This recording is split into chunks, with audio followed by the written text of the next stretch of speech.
மக்களை காப்போம் தமிழகத்தை மீட்போம் புரட்சி தமிழரின் எழுச்சி பயணத்தில் திருவண்ணாமலை மாவட்டத்திற்கு வருகை தரும் கழக பொதுச் செயலாளர் நல்லாட்சி நாயகர் புரட்சி தமிழரை வருக வருகவென வரவேற்கும் கலசப்பாக்கம் வி பன்னீர்செல்வம் எக்ஸ்எம்எல்ஏ புரட்சி தலைவி அம்மா பேரவை இணைச் செயலாளர். இந்த செங்கம் சட்டமன்ற தொகுதி அடுத்த ஆண்டு நடைபெறுகின்ற சட்டமன்ற பொதுத் தேர்தலில் வெற்றி பெற்றுவதற்கு இதுவே மக்களுடைய ஆரவாரம் எழுச்சிய சாட்சி. நான் உள்ள வரும்போதே செங்கம் பேரூராட்சிக்குள்ள வருகின்ற பொழுதே நீந்தி தான் உங்களை வந்து சந்திச்சோம். அந்த அளவுக்கு மக்கள் வெள்ளம் எங்கே பார்த்தாலும் கடல் போல் காட்சி அளிக்கின்ற இந்த செங்கம் சட்டமன்ற தொகுதி வெற்றி பெற்று விட்டது என்று அதற்கு இங்க இருக்கின்ற மக்களே சான்று. இன்றைக்கு திராவிட முன்னேற்ற கழகம் ஆட்சி அமைக்கப்பட்டு 51 மாத காலம் நிறைவேற்று விட்டது. இந்த 51 மாத சட்டமன்றத்தில் எந்த ஒரு பெரிய திட்டத்தையும் கொண்டு வந்து அந்த சட்டமன்றத்தின் மூலமாக நிறைவேற்றப்பட்டது சொன்னால் எதுவுமே இல்லை. கிட்டத்தட்ட 51 மாத திராவிட முன்னேற்ற கழக ஆட்சி வீணடிக்கப்பட்டு விட்டது. இன்றைக்கு நாட்டு மக்கள் அவர்களுக்கு ஒரு வாய்ப்பை கொடுத்தார்கள்.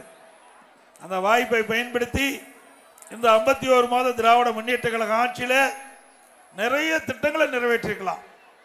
ஆனால் திராவிட முன்னேற்ற கழக ஆட்சியில் எந்த ஒரு பெரிய திட்டத்தையும் இதுவரை கொண்டு வரவில்லை. ஏற்கனவே அனைத்து இந்திய அண்ணா திராவிட முன்னேற்ற கழக ஆட்சியில் கொண்டு வரப்பட்ட திட்டம் ஸ்டிக்கர் ஒட்டி திறந்துகிட்டு இருக்கிறாங்க. புதிதாக எந்த ஒரு பெரிய திட்டத்தையும் கொண்டாடல. அனைத்து இந்திய அண்ணா திராவிட முன்னேற்ற கழக ஆட்சிக்கின்ற பொழுது விவசாயிகளுக்கு நிறைய திட்டங்களை கொண்டாந்து நாங்கள் நிறைவேற்றுகிறோம். தொகுதி முழுக்க விவசாயம் நிறைந்த பகுதி. விவசாயிகள் விவசாய தொழிலாளிகள். ஆக விவசாயிகளுக்கும் அதிமுக ஆட்சியில் ஏராளமான திட்டங்களை கொண்டு வந்து நிறைவேற்றுகிறோம். விவசாய தொழிலாளிகளுக்கும் நிறைய நன்மைகளை செஞ்சிருக்கிறோம். ஆக விவசாயிகள் என்று எடுத்துக்கொண்டால் அனைத்து இந்திய அண்ணா திராவிட முன்னேற்ற கழக ஆட்சி தான் அவர்களுக்கு பொற்கால ஆட்சியாக இருந்தது. ஒரே 5 ஆண்டில் 2 முறை நம்முடைய விவசாய பெருமக்கள் தொடக்க வேளாண் கூட்டுறவு வங்கியிலே பயிர்க்கடன் தள்ளுபடி செய்த அரசாங்கம் அதிமுக அரசாங்கம். இந்தியாவில் தமிழக வரலாற்றில் இதுவரை 5 ஆண்டில் 2 முறை விவசாயிகளுக்கு கடன் தள்ளுபடி செய்யப்பட்ட ஒரே அரசாங்கம் அதிமுக அரசாங்கம். அந்த வரலாற்றை படைத்தது அதிமுக அரசு. அதே போல விவசாயிகளுக்கு நீர் முக்கியம். தண்ணீர் இருந்தால் தான் விவசாயம் செய்ய முடியும். ஆகவே இந்த தண்ணீரை முறையாக விவசாயிகளுக்கு வழங்குவதற்காக குடிமராமத்து திட்டத்தை கொண்டு வந்து அதிமுக ஆட்சியிலே தொடங்கப்பட்டது. ஏரிகள் குளங்கள் எல்லாம் தூர்வாரப்பட்டன. அந்த தூர்வாரப்பட்ட மண்டல் மண் விவசாயிகளுக்கு இலவசமாக கொடுத்தோம். ஒரு பக்கம் குடிமராமத்து திட்டத்தில் அந்த வண்டல் மண் ஏரியிலே அள்ளப்பட்டதால் ஏரி ஆழமானது. மழை காலத்தில் பெய்கிற நீர் முழுவதும் சேமித்து வைக்கப்பட்டது. மற்றொரு புறம் ஏரியில் அள்ளப்பட்ட வண்டமண் விவசாய நிலங்களுக்கு அடி உரமாக பயன்படுத்தப்பட்டு விளைச்சல் அதிகமாக கிடைத்தது. அப்படி அற்புதமான திட்டத்தை கொடுத்த அரசு அதிமுக அரசாங்கம். விவசாயிகளுக்கு அவருடைய மின் மோட்டார் 24 மணி நேரம் இயங்க மும்முனை மின்சாரத்தை கொடுத்தது அதிமுக ஆட்சி. அதே போல இயக்க சீற்றம், புயல், வெள்ளம், மழை, இதனால நாம் பயிரிட்ட பயிர்கள் சேதமடைந்திருது.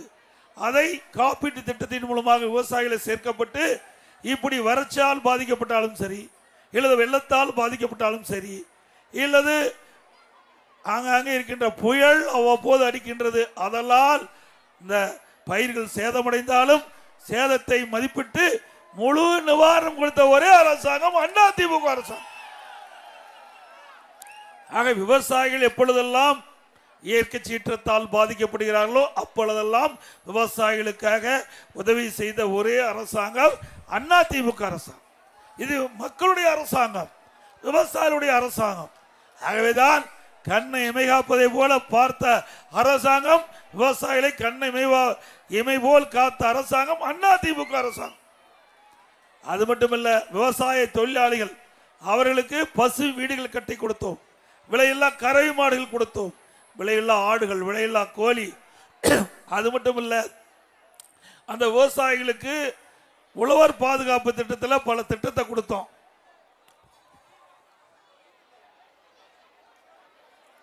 அதோட அந்த ஏழை மக்களுக்கு அனைத்து இந்திய அண்ணா திராவிட முன்னேற்ற கழக அரசு உங்கள் துணையோடு அடுத்த ஆண்டு ஆட்சி அமைக்கின்ற பொழுது விவசாய ஏழை தொழிலாளிகள், தாழ்த்தப்பட்ட மக்கள், இவர்களுக்கு அற்புதமான காங்கிரீட் வீடு நம்முடைய பகுதியிலே கட்டி கொடுக்கப்படும்.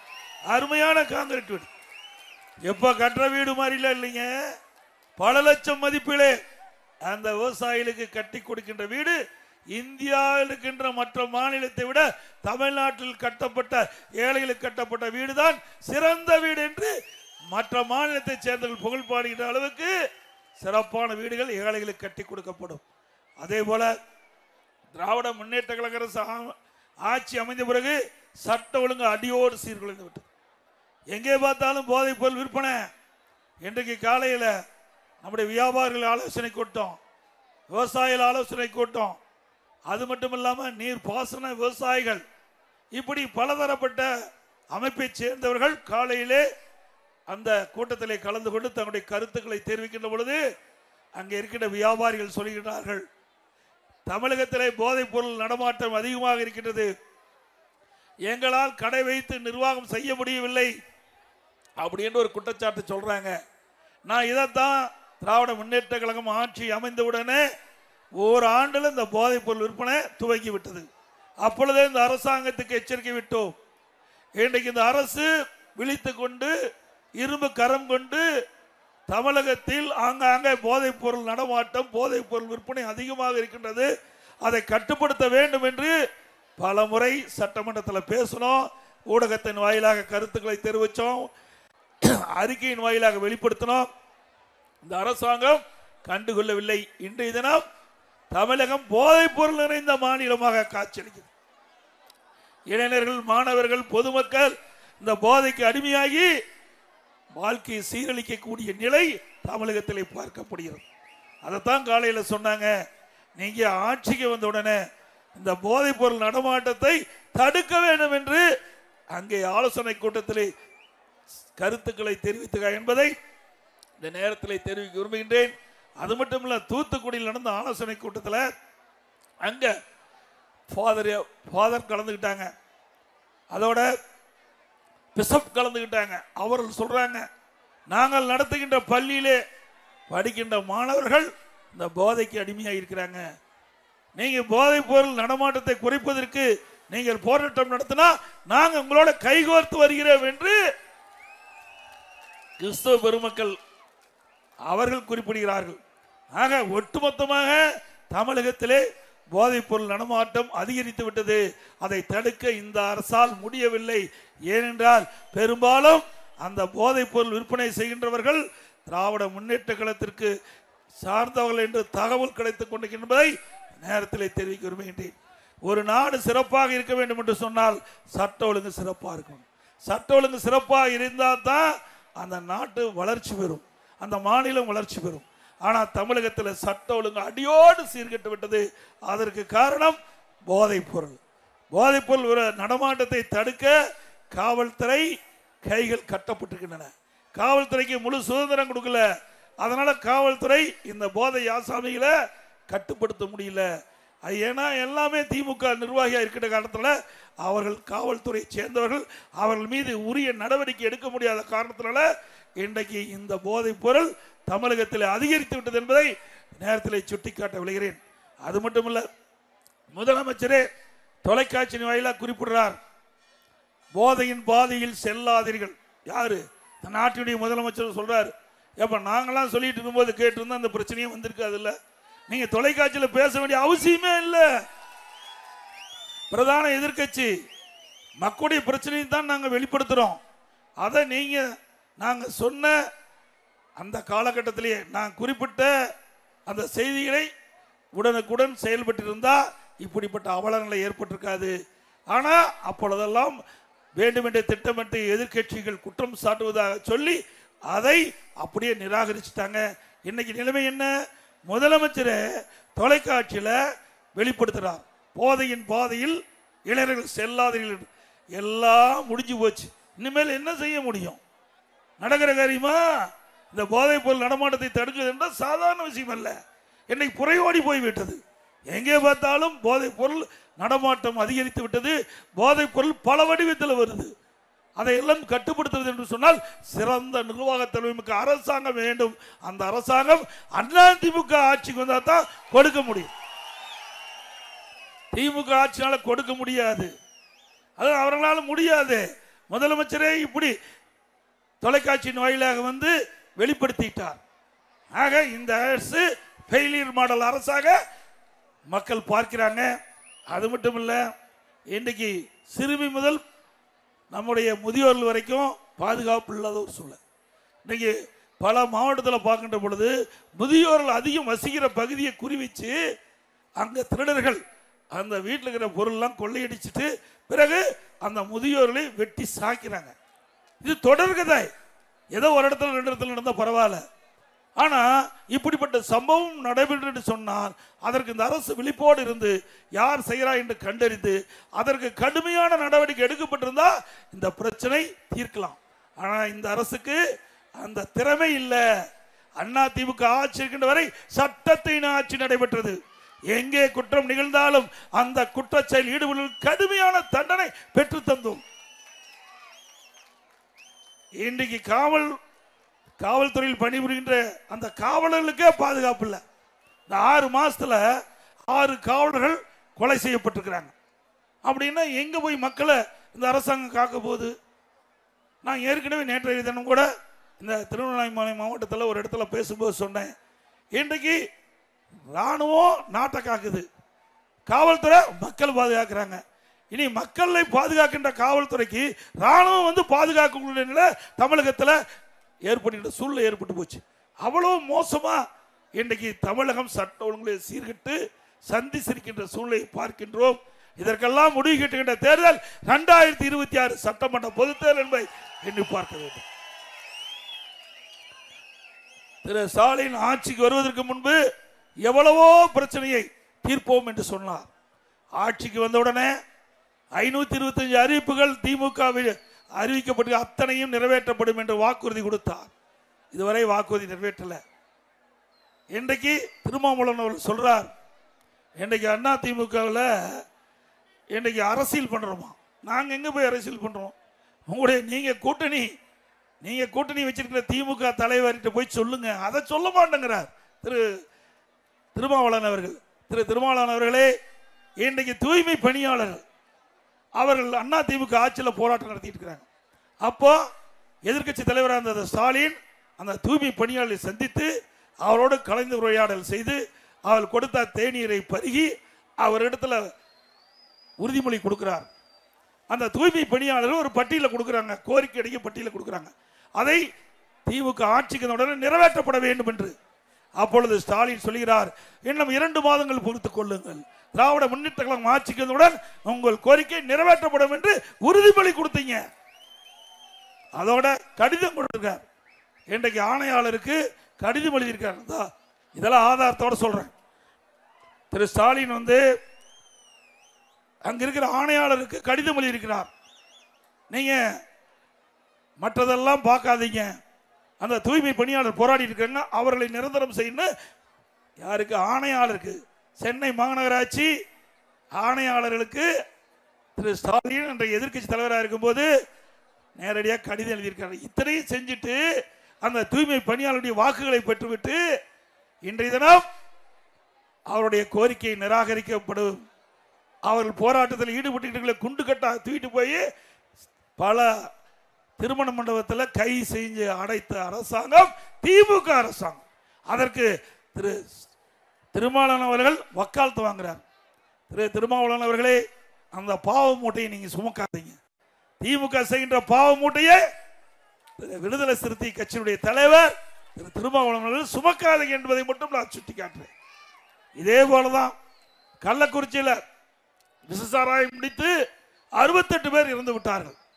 அப்பொழுது நான் நேரடியாக சென்று பாதிக்கப்பட்ட ஆறுல சொல்லிட்டு வந்தோம். அப்ப திருமாவளவன் அவர்களும் அந்த கள்ளச்சாராயம் குடித்த மக்களை எல்லாம் சந்தித்து ஆறுதல் கூறிவிட்டு அப்பொழுது என்ன சொன்னார்? மதுவை ஒழிப்போம் என்று சொன்னார். அதுக்காக ஒரு மாநாடு நடத்துறேன்னு சொன்னால் மாநாடு நடத்தினார். அந்த மாநாட்டை மது ஒழிப்பு மாநாடுன்னு அறிவிச்சுட்டு போதைப் பொருள் ஒழிப்பு மாநாடுன்னு மாத்திட்டார். ஏன்னா திமுக கொடுத்த நெருக்கடியில பேரை மாத்தி திமுக நிர்வாகிகளை மேடையில் கூப்பிட்டு பேச வைக்கிறார். திருடங்காயில சாவி கொடுத்த மாதிரி.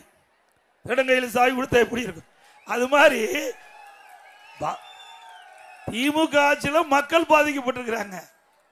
அந்த ஏழை எளிய மக்கள், அந்த கடைக்கோட்டில் இருந்து வசிக்கின்ற அந்த மக்கள் இந்த கள்ளச்சாராயத்தை அறிந்து 68 பேர் மரணம் அடைந்திருக்கிறாங்க. அதை ஒட்டி மது ஒழிப்பு போராட்டம் என்று அறிவிக்கப்பட்டு விட்டு பிறகு அதை போதைப் பொருள் மாநாடு என்று மாற்றி இன்றைக்கு எந்த ஆட்சியில் இப்படிப்பட்ட கொடூரமான சம்பவம் நடைபெற்றதோ அந்த ஆட்சியாளர் இருக்கின்ற நிர்வாகிகளை அழைத்து மேடைகளை பேச வைத்தால்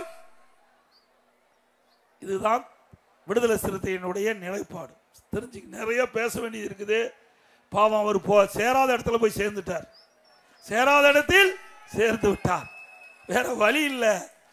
ஏன்னா கூட்டணியில் அங்க வைத்து விட்டோம் என்ற ஒரே காரணத்திற்காக அவள் சொல்வதையெல்லாம் இவர் திருப்பி அறிக்கையின் வாயிலாக வெளியிட்டிருக்கிறார். திரு திருமாவளவன் அவர்களே, உங்களுக்கு என்று ஒரு மரியாதை இருந்து கொண்டே இருக்கின்றது மக்களிடத்திலே. ஆகவே திராவிட முன்னேற்ற கழகம் செய்கின்ற தவறை எல்லாம் நீங்கள் சுமந்து கொண்டு அவர்களுக்கு ஆதரவாக நீங்கள் கருத்துக்களை வெளியிட்டுக் கொண்டிருந்தால் உங்களுடைய நிலை தலைகீழாக மாறிவிடும் என்பதை மட்டும் அன்போடு இந்த நேரத்தில் தெரிவித்துக் கொள்கின்றேன்.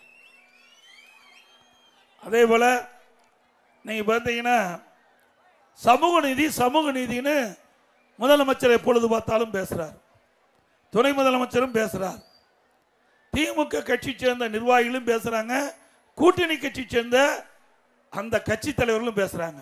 அண்மையில் சேலம் மாவட்டம் மேட்டூர் பகுதியில் ஒரு அரசு விழா நடக்குது.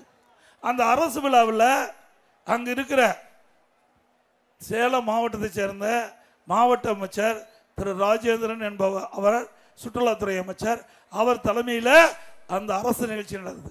அந்த அரசு நிகழ்ச்சியில் அங்கே அமர வைக்கிறாங்க. நாற்காலியில் முன்னாண்ட போட்டிருக்கிற சேர்ல அமர வைக்கிறாங்க. அதுல மேட்டூர் நகரமன்ற துணைத் தலைவரை நாற்காலியில் அமர வச்சிருக்கிறாங்க. மேட்டூர் நகரமன்ற தலைவர் அவர் பட்டியலினத்தை சேர்ந்தவர், அவரை நிக்க வச்சிருக்கிறாங்க. பாருங்க ஏங்க, நகரமன்ற தலைவர் நின்றுகிட்டு இருக்காரு. நகரமன்ற துணைத் தலைவர் இதுதான் அமைச்சர், இதுதான் துணைத் தலைவர், இதுதான் நகரமன்ற தலைவர் சந்திரா. இவரு சமூக நீதி காக்கிறாங்களாம். இதற்கு விடுதலை சிறுத்தை கட்சியினுடைய தலைவர் திரு திருமாவளவன் அவர்கள் அவர்களுக்கு வரிந்து கட்டி பேசிட்டு இருக்கார். இது அண்மையில் நடந்தது. ஒரு 8 நாளைக்கு முந்தி நடந்த சம்பவம். எங்களுடைய சேலம் மாவட்டம் மேட்டூர் பகுதியில் ஒரு நடந்த அரசு நிகழ்ச்சியில பட்டியலினத்தை சேர்ந்தவர்களுக்கு எவ்வளவு அவமரியாதை பண்ணிருக்கா என்பதை இனியாவது திருமாவளவர்கள் உணர்ந்து அதற்கு தக்கவாறு தாங்கள் செய்தியை வெளியிட வேண்டும் என்று அன்போடு இந்த நேரத்தில் கேட்டுக்கிறேன். இன்றைக்கு திரு ஸ்டாலின் அவர்கள் பதவி வகிக்கின்ற பொழுது பல வாக்குறுதிகளை கொடுத்தார். அதில் முக்கியமான வாக்குறுதி கிராமத்தில் இருக்கிற 100 நாள் வேலை திட்டம் 150 நாளாக உயர்த்தப்படும் சொன்னாங்க. உயர்த்தினாங்களா? 150 நாள். அந்த 100 நாள் வேலை திட்டத்தில் பணிபுரிகின்ற ஊழியர்களுக்கு சம்பளம் உயர்த்தப்படும். உயர்த்தினாங்களா? அந்த 100 நாள் வேலை திட்டத்தில் பணிபுரிகின்ற அந்த ஊழியர்களுக்கு சம்பளம் கூட முழுமையாக கொடுக்க முடியல. அது காரணம் திறமையற்ற அரசாங்கம், நிர்வாகம் கிடையாது, ஒரு மோசமான நிர்வாகம். அந்த ஏழை மக்கள் இரவுகள் வராம அந்த 100 நாள் வேலை திட்டத்தில் பணிபுரிந்து அதில் கிடைக்கின்ற அந்த சம்பளத்தை வச்சு தான் குடும்பம் நடத்துறாங்க. அப்படி அடித்தட்டில் வாழுகின்ற அந்த ஏழை மக்களுக்கு கூட அவர்கள் உழைத்த உழைப்புக்கு உடனுக்குடன் அதிமுக ஆட்சியில் சம்பளம் வழங்கப்பட்டது. திமுக ஆட்சியில் பல மாதம் சம்பளம் வழங்கப்படாமல் இருந்தது. அதிமுக கட்சி எதிர்கட்சியாக இருந்தாலும் ஏழை மக்கள் பாதிக்கப்படுகிறார் என்ற கருதியவுடன் மத்திய அரசோடு தொடர்பு கொண்டு தமிழ்நாடு அரசுக்கு 100 நாள் வேலை திட்டத்தில் கிடைக்க வேண்டிய தொகையை விடுவிக்கல் என்று தொடர்ந்து வலியுறுத்தி முதற்கட்டமாக 2999 கோடி மத்திய அரசிலிருந்து நிதி பெற்று நம்முடைய 100 நாள் வேலை திட்டத்தில் பணிபுரிந்த ஊழியர்களுக்கு சம்பளம் கிடைக்க செய்த கட்சி அதிமுக கட்சி. ஆளுகிற கட்சி திமுக. அவர்களால் அரசாங்கத்தை முழுமையா நடத்த முடியல. மக்கள் பாதிக்கிறாங்க. மக்கள் பாதிக்கப்படுகின்ற பொழுது எதிர்க்கட்சியாக இருக்கின்ற அதிமுக மக்களுடைய பிரச்சனை தீர்ப்பதற்கு இந்த நடவடிக்கை எடுத்திருக்கு என்பதை மக்கள் உணர வேண்டும். ஆக அனைத்து இந்திய அண்ணா திராவிட முன்னேற்ற கழகத்தை பொறுத்த வரைக்கும் ஆளுங்கட்சியாக இருந்தாலும் சரி, எதிர்க்கட்சியாக இருந்தாலும் சரி, மக்களுக்கு பிரச்சனை என்று வருகின்ற பொழுது முதல் குரல் கொடுக்கின்ற கட்சி அதிமுக கட்சி. அதே போல இன்னைக்கு கிராமம் சூழ்ந்த பகுதி, இந்த செங்கம் கிராமம் சூழ்ந்த பகுதி. ஆக கிராமத்திலிருந்து நகரம் வரை அரசு பள்ளி படிக்கின்ற மாணவ செல்வங்கள் 3,80,000 பேர். சுமார் 41% அரசு பள்ளி படிக்கின்ற மாணவர். அவர்களெல்லாம் விவசாய தொழிலாளி, விவசாயி, ஏழை தொழிலாளி குடும்பத்தை சேர்ந்தவர்கள் தான் அதிகமாக அரசு பள்ளியை படிக்கின்றாங்க. அப்படி அரசு பள்ளியை படிக்கின்ற மாணவ செல்வங்கள் 2017-18ஆம் ஆண்டு நான் நீட் தேர்வு எழுதி வெறும் 9 பேர் தான் தேர்ச்சி பெற்று மருத்துவ கல்வி இடம் கிடைச்சது. அனைத்து இந்திய அண்ணா திராவிட முன்னேற்ற கழக அரசு இதற்கென்று ஒரு தனி திட்டத்தை கொண்டு வந்தது. 7.5% உள் இடஒதுக்கீடை கொண்டு வந்து சட்டம் இயற்றப்பட்டு அமுல்படுத்தப்பட்டு இன்றைய தினம் அரசு பள்ளி படித்த மாணவ மாணவிகள் சுமார் 2818 பேர் மருத்துவ கல்வி கிடைக்குது. இதற்கு மருத்துவ கல்வி கட்டணம் ₹1 செலவில்லை. அனைத்தும் அரசாங்கமே ஏற்று இந்த திட்டத்தின் மூலமாக நம்முடைய அரசு பள்ளியை படிக்கின்ற மாணவர்களுக்கு மருத்துவ கல்வி கிடைக்க செய்த அரசாங்கம் அதிமுக அரசு. இன்றைக்கு கூட அறிவிச்சார் திரு அக்ரி கிருஷ்ணமூர்த்தி அவர்களுடைய ஏற்பாட்டில் 9 மாணவ மாணவிகள் அவருடைய அலுவலகத்துக்கு வந்து அவர்கள் ஆசி வாங்கிட்டு போனாங்க. சொன்னாங்க, நாங்கள்லாம் ஏழை குடும்பத்தை சேர்ந்தவர்கள், நான் கனவுல கூட நினைக்க முடியல, நாங்கள்லாம் மருத்துவராக என்று கனவில் கூட நினைக்க முடியல.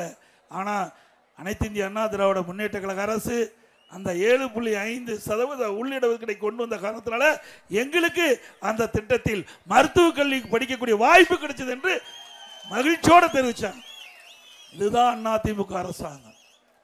ஏழைகள் படுகின்ற துன்பத்தை அறிந்து, மக்கள் படுகின்ற துன்பத்தை அறிந்து, மக்களுக்கு எதை செய்தால் சரியாக இருக்கும் என்று கருதி அதை செய்கின்ற அரசாக அதிமுக அரசு செயல்பட்டது.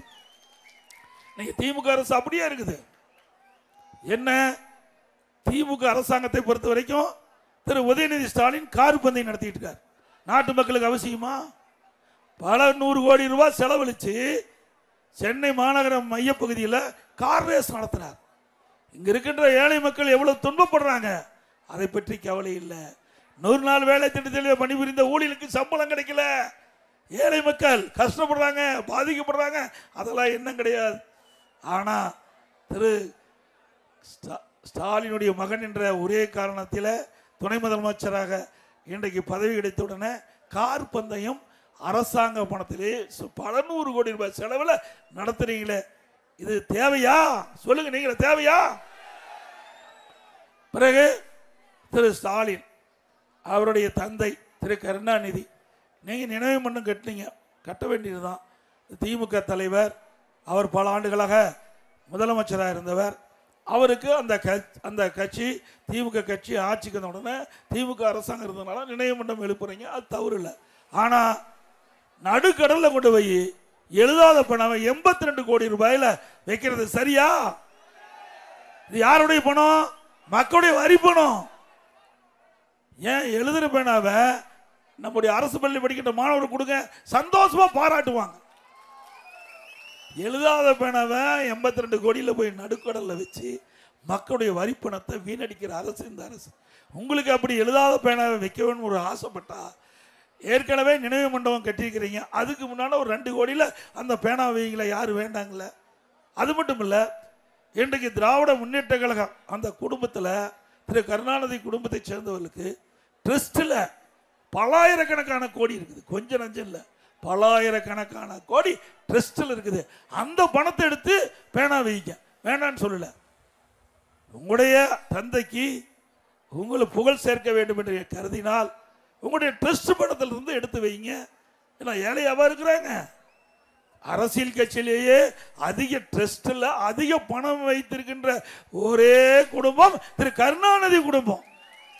பலாயிரக்கணக்கான கோடிகள் இருக்குதுங்க.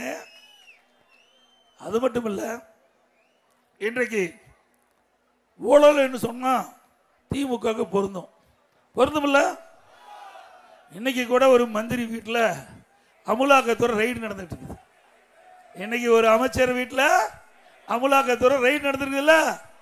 எந்த அமைச்சர்? நீங்களே பேர் சொல்லிட்டீங்க, பத்திரிகையாளர் குறிச்சிக்கப்பா. இல்லைன்னா நான் சொன்னேன்னா நாளைக்கு அது ஒரு கட்டம் கட்டி அதுக்கு ஒரு விளப்ப அதுக்கு ஒரு 4 கூட்டணி கட்சி தலைவர் வச்சுட்டு பேச வைப்பாங்க. ஏன்னா திமுக பேச முடியல, பேசுறதுக்கு வாய்ப்பு இல்லை, வேற ஒன்றும் இல்லை. சரக்கு இருந்தால் தானே பேச முடியும். அண்ணா திமுகவை பொறுத்த வரைக்கும் மடியிலே கனம் இல்லை, வழியிலே பயம் இல்லை. எதை பேசினாலும் கவலை இல்லை, எங்களுக்கு பயம் இல்லை. ஏன்? ஒரு அலுவலகத்தை பூட்டி வச்சுட்டாங்களாம். ஒரு அலுவலகத்தில் பூட்டி வச்சுட்டாங்க, சோதனை பண்ணக்கூடாதுன்னு. நீங்க தான் உத்தமர்னு சொல்றீங்களே, திறந்து விடுங்க, பார்த்துட்டு போட்டோம். என்ன தப்பு இருக்குது? உங்களுக்கு பயம் இல்லைங்கிறீங்க, நாங்க எந்த தவறும் செய்யலைங்கிறீங்க, அப்புறம் ஏன் பூட்டி வைக்கிறீங்க ரூம? அங்க அமலாக்கத்துறை வந்தா அதான்ப்பா சோதனை செஞ்சுட்டு போ, நாங்க தான் எந்த தப்பும் செய்யலைங்கிறோம்ல, தாராளமா சோதனை செஞ்சுட்டு போட்டோம். அங்கே மடியிலே கனம் இருக்கின்ற காலத்தில் வழியில பயம் பிடித்து விட்டது, அதனாலதான் பூட்டி வச்சிருக்கிறேன். இதே நான் முதலமைச்சராக இருந்த காலகட்டம், இதே திரு ஸ்டாலினுடைய கட்சியை சேர்ந்த ஒருவர் என் மீது நெடுஞ்சாலைத்துறையிலே ஊழல் செய்து விட்டார் என்று நீதிமன்றத்தில் போட்டு நீதிமன்றம் அதை விசாரித்து தாக்கல் செய்ய வேண்டும் என்று குறிப்பிட்டு அதன் அடிப்படையில் சிபிஐக்கு உத்தரவு போட்டு நான் உச்சநீதிமன்றம் சென்ற பிறகு அதை விசாரிக்க வேண்டும் என்று உயர்நீதிமன்றத்தில் மீண்டும் அந்த வழக்கு வந்தபோது வழக்கு போட்ட திமுக கட்சிக்காரர் வாபஸ் பெறணும்னு சொன்னாங்க. நான் இல்ல, இதுவரைக்கும் நீங்க பேசிட்டீங்க, என்னை பத்தி தவறுதலாக பல்வேறு பொதுக்கூட்டத்தில் பேசிட்டீங்க. எடப்பாடி பழனிசாமி நெடுஞ்சாலைத்துறையிலே ஊழல் செய்து விட்டதாக பகிரங்கமா பல இடத்துல பேசிட்டீங்க, சட்டமன்றத்திலையும் பேசி பதிவு செஞ்சு விட்டீங்க. அதனால நான் வாபஸ் பெற முடியாதுன்னு சொன்னேன். உயர்நீதிமன்ற நீதியரசர் ஏங்க வழக்கு தொடர்ந்தவரே திரும்ப பெறுறாங்க, ஏன் நீங்க வழக்கு நடத்துறீங்க? அவரு வாபஸ் வாங்கிட்டு போயிடுவார். இது வரைக்கும் பேசின பேச்சு சட்டமன்றத்தில் பதிவாயிருக்குல்ல, அப்போ அதை காலங்காலமா அழிக்க முடியாது. அவன் அந்த வழக்கை நடத்துறேன்னு சொன்னேன். உயர்நீதிமன்றத்தில் என் மீது போட்ட வழக்க நடத்துறேன்னு துணிவா சொன்ன கட்சி தான் அதிமுக. சொன்னேன், நடத்தினே, நிரபராதி என்று உங்க முன் நிக்கிறேன். ஹைகோர்ட்ல நிரபராதின்னு விடுவிச்சாச்சு. உடனே உச்சநீதிமன்றம் போனாங்க. உச்சநீதிமன்றம் போய் மரண தண்டனை கொடுத்தாங்க. அங்கேயே எல்லாம் சொல்லிட்டாங்க, இங்க எதுக்கு வந்து போட்டீங்கன்ட்டு அங்க டிஸ்மிஸ் பண்ணிட்டாங்க. இப்போ ஏற்கனவே ஒருத்தர் கேஸ் போட்டார்ல, அவர் ஒரு வாரத்துக்கு முந்தி என் மீது ஹைவேஸ்ல நெடுஞ்சாலைத்துறையில் ஊழல் செய்தா இருக்குது, தூசி பிடிச்சிருக்கு, தூசி தட்டிட்டு இருக்கணும், கொண்டா நானே தட்டி கொடுக்குறேன், வை போடு. தூசி தட்ட வேண்டிய நேரம் வரும் 2026 தூசி தட்டி எடுக்கப்படும். அப்பொழுது யார் யார் எங்கே இருப்பார்கள் அங்கே இருப்பார்கள். ஆகவே திரு ஸ்டாலின் அவர்களே, திரு திமுக கட்சி சேர்ந்த நிர்வாகிகளே, எங்களை ஒன்றும் செய்ய முடியாது. 4 ஆண்டு காலமா எவ்வளவு பூச்சாண்டி காட்டி பார்த்துட்டீங்க, ஒண்ணுமே நடக்கல. அண்ணா திமுக கட்சியை உடைக்கிறதுக்கு முடக்கிறதுக்கு எவ்வளோ முயற்சி, அத்தனையும் இங்க இருக்கின்ற மக்கள் கழக நிர்வாகத்துறையோடு தவிடுபடி ஆக்கியாச்சு. இயற்கையாகவே பொன்மனச்செம்மல் புரட்சி தலைவர் எம்ஜிஆர், இதயம் புரட்சி தலைவர் அம்மா இருவரும் தெய்வ சக்தி படைத்தவர்கள். அப்படிப்பட்ட தலைவர்கள் உருவாக்கிய கட்சி அண்ணா திமுக கட்சி. உங்களை போல் மக்களுக்காக உழைக்காத கட்சி திமுக கட்சி, மக்களுக்காக உழைத்துக் கொண்டிருக்கின்ற கட்சி அண்ணா திமுக கட்சி.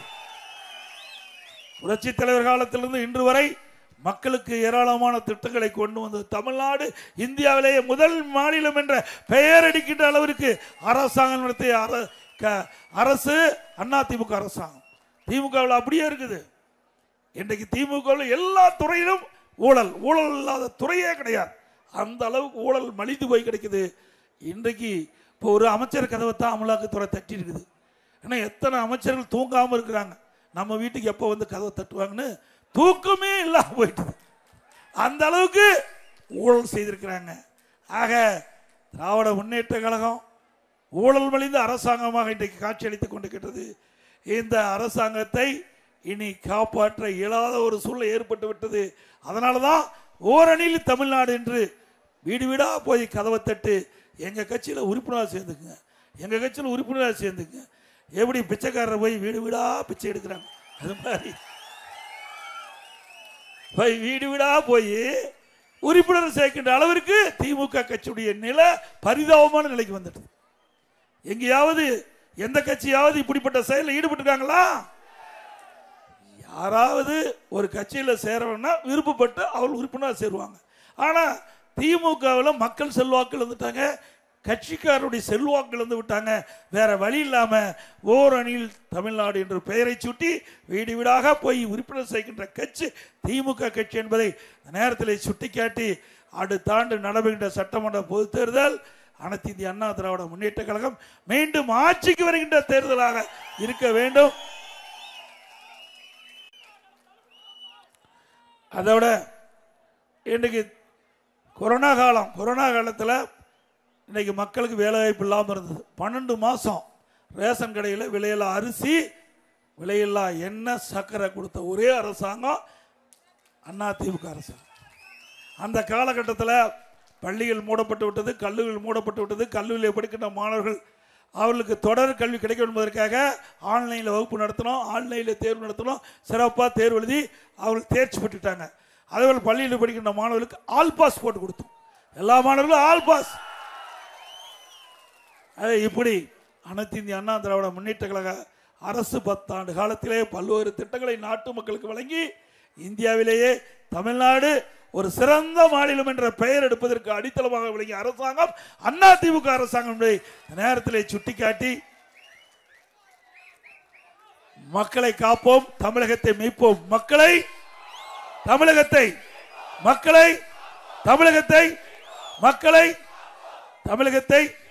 ஸ்டாலின் மாடல் அரசு, ஃபெயிலியர் மாடல் அரசு. Bye bye Stalin. நன்றி, வணக்கம். மக்களை காப்போம், தமிழகத்தை மீட்போம். புரட்சி தமிழரின் எழுச்சி பயணத்தில் திருவண்ணாமலை மாவட்டத்திற்கு வருகை தரும் கழக பொதுச் செயலாளர் நல்லாட்சி நாயகர் புரட்சி தமிழரை வருக வருகவென வரவேற்கும் கலசப்பாக்கம் வி. பன்னீர்செல்வம் எக்ஸ்எம்எல்ஏ, புரட்சி தலைவி அம்மா பேரவை இணைச் செயலாளர்